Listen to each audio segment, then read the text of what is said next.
Here is another sub question, that is the amount of air present in a cylinder when a vacuum pump removes 1/4 of the air remaining in the cylinder at a time. ಏನು ಹೇಳ್ತಾ ಇದ್ದಾರೆ ಈ question ಅಲ್ಲಿ ಅಂತಂದ್ರೆ air present ಇದೆ ಒಂದು cylinder ಅಲ್ಲಿ, ಒಂದು ಸಿಲಿಂಡರ್ ಇದೆ, ಆ ಸಿಲಿಂಡರ್ ಅಲ್ಲಿ ಏನಿದೆ ಏರ್ ಪ್ರೆಸೆಂಟ್ ಇದೆ. ಆ ಏರ್ ನ ಏನ್ ಮಾಡ್ತಾ ಇದ್ದಾರೆ 1/4 ಆಫ್ ಏರ್, 1/4 ಅಷ್ಟು ಮಾತ್ರ ಅದೇನ್ ಮಾಡ್ತಾ ಇದ್ದಾರೆ ಅವರು ರಿಮೂವ್ ಮಾಡ್ತಾ ಇದ್ದಾರೆ. ಪ್ರತಿ ಸರಿ ಏನ್ ಮಾಡ್ತಾ ಇದ್ದಾರೆ 1/4, ಫಸ್ಟ್ ಟೈಮ್ 1/4 ನ ರಿಮೂವ್ ಮಾಡ್ತಿದ್ದಾರೆ, ಮತ್ತೆ ಸೆಕೆಂಡ್ ಟೈಮ್ ಇನ್ನೂ 1/4 ನ ರಿಮೂವ್ ಮಾಡ್ತಾ ಇದ್ದಾರೆ. ಹಾಗಿದ್ರೆ for example here is 20 rupees. ನಾನು 20 rupees ಅಲ್ಲಿ ಏನ್ ಮಾಡ್ತಾ ಇದ್ದೀನಿ 20 rupees 1/4 ಅಷ್ಟು ನಾನು ತಗೊಳ್ತಾ ಇದ್ದೀನಿ. ಹಾಗಿದ್ರೆ 20 rupees 1/4 ಅಂದ್ರೆ ಏನ್ ಬರುತ್ತೆ 20 minus 20 of 1/4, that is 4 ones are 4, 5s are 5 ones are 5, 20 minus 5 is 15. Next ಏನ್ ಮಾಡ್ತಾ ಇದೀವಿ ಮತ್ತೆ ಈ 50 ಅಷ್ಟು. ಹಾಗಿದ್ರೆ ಹೆಂಗ್ ಬರಿತೀವಿ ನಾವು ಅದನ್ನ 15 of 1/4. This is a way to write. Okay, ಇದೇ ತರ ವ್ಯಾಕ್ಯೂಮ್ ಎಷ್ಟಿದೆ ಅಂದ್ರೆ ಒಂದು ಸಿಲಿಂಡರ್ ಇದೆ, ಅದರಲ್ಲಿ ವಿ ಎಷ್ಟು ವ್ಯಾಕ್ಯೂಮ್ ಇದೆ.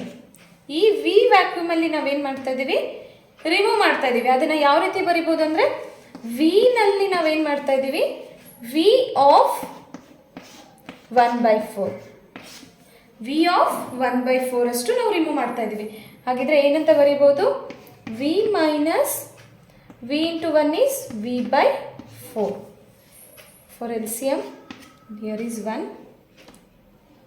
LCM is 4 into v is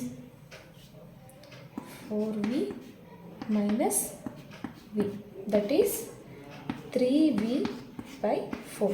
ಯಾವ ರೀತಿ ಬಂತು ಅಂತ ನೋಡೋಣ. Here is 1, 4. LCM ಹೇಗೆ ಕಂಡುಹಿಡಿಬೇಕು ಗೊತ್ತಿದೆ ಅಲ್ಲ ಎಲ್ಲರಿಗೂ.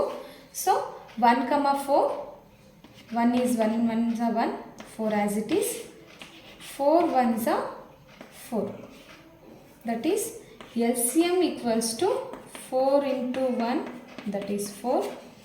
Here is first number is v/1. v/1 ನ ಮಾಡಿದ್ರೆ ನಮಗೆ ಬರೋದೇನು 1 into 4 ಮಾಡಿದ್ರೆ 4v ಬರುತ್ತೆ, ಅದನ್ನೇ ಬರೆದಿರೋದಿಲ್ಲಿ.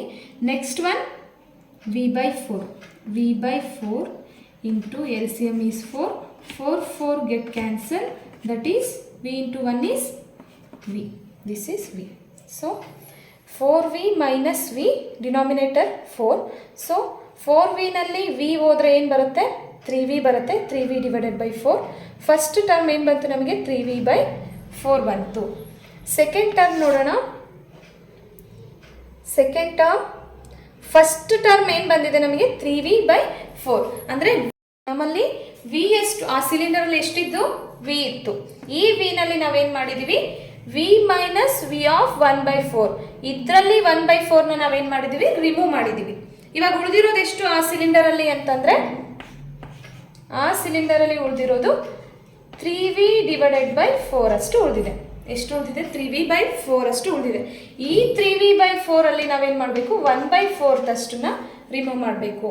ಹೇಗೆ ಮಾಡೋದು 3v divided by 4 minus 3v divided by 4 of 1/4.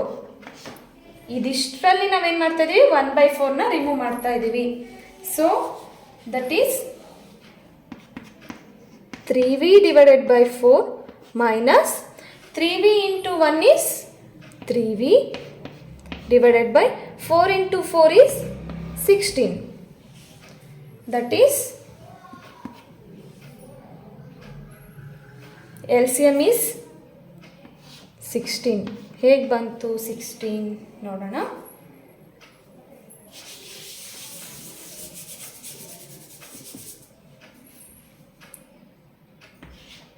4, 16, 4 1s are 4, 4 4s are 16. Next 4 1s are 4. LCM equals to 4 into 4. 4 into 4 is 16. ಹಾಗಿದ್ರೆ ನಮಗೆ LCM ಬಂದಿರೋದೇನು 16 ಬಂದಿದೆ. ಫಸ್ಟ್ ನಂಬರ್ ಇಲ್ಲಿರೋದೇನು first number is 3v divided by 4 into LCM is 16. We have to cancel this. 4 ones are 4 fours are 4 into 3 is 12. 4 3s are 12v. ನಮಗೆ ಎಷ್ಟು ಬಂತು? 12v ಬಂತು. First ನಂಬರ್ನ ನಾವು ಕ್ಯಾನ್ಸಲ್ ಮಾಡಿದಾಗ minus second number is 3v divided by 16 into 16. 16 is get cancelled. 3v. That is 12v ನಲ್ಲಿ 3v ಹೋದರೆ ಎಷ್ಟು ಬರುತ್ತೆ ನಮಗೆ? ದಟ್ ಈಸ್ 12v ನಲ್ಲಿ 3v ನ ಸಬ್ಟ್ರಾಕ್ಟ್ ಮಾಡಿದ್ರೆ ನಮಗೆ ಬರೋದೆಷ್ಟು? 9v divided by 16.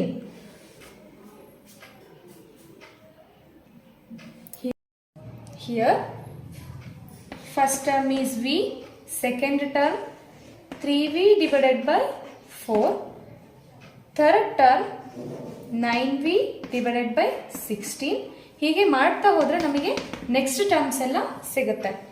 Before that ಇದನ್ನ ಅರ್ಥಮೆಟಿಕ್ ಪ್ರೋಗ್ರೆಷನಲ್ಲಿ ಇದೇನಾ ಇಲ್ವಾ ಅನ್ನೋದನ್ನ ನಾವು ಕಂಡುಹಿಡಬೇಕು ಅಂದರೆ ಫಸ್ಟ್ ನಾವೇನು ಮಾಡಬೇಕು? ಕಾಮನ್ ಡಿಫ್ರೆನ್ಸ್ನ ಕಂಡುಹಿಡಿತಾ ಹೋಗಬೇಕು. ಸೊ ಕಾಮನ್ ಡಿಫ್ರೆನ್ಸ್ ಏನು ಬರುತ್ತೆ? This is first number, second number minus first number. So second one is 3v divided by 4 minus v. That is, here is LCM is 4. ಈ 4ನ ಇಲ್ಲಿ ಮಲ್ಟಿಪ್ಲೈ ಮಾಡಬೇಕಾಗತ್ತೆ. ಸೊ 3vಗೆ 3v minus 4 into v is 4v. So here is answer is minus 1v divided by 4. Next third term minus second term. So third term is 9v divided by 16 minus second term 3v divided by 4. That is LCM is 16. LCM is 16. Here is a side work for this. 9v divided by 16 into 16 ಮಾಡಿದ್ರೆ ನಮಗೆ ಬರುತ್ತೇನು? 9v minus 3v divided by 4. 3v divided by 4 into 16. 4 4s are 4 3s are 12v. That is 12v minus 9v. 12v ನಲ್ಲಿ 9v ಹೋದರೆ 3v divided by minus 3v divided by 16. 12v ನಲ್ಲಿ ನಾವು 9v ನ subtract ಮಾಡಿದ್ರೆ ನಮಗೆ ಬರೋದೇನು? Minus 3v divided by 16 ಬರುತ್ತೆ. ಹಾಗಿದ್ರೆ ಇಲ್ಲಿ ಬಂದಿರುವಂಥ ಡಿಫ್ರೆನ್ಸು ಏನಿದೆ? ಚೇಂಜ್ ಇದೆ. ಸೊ ಹಾಗಾಗಿ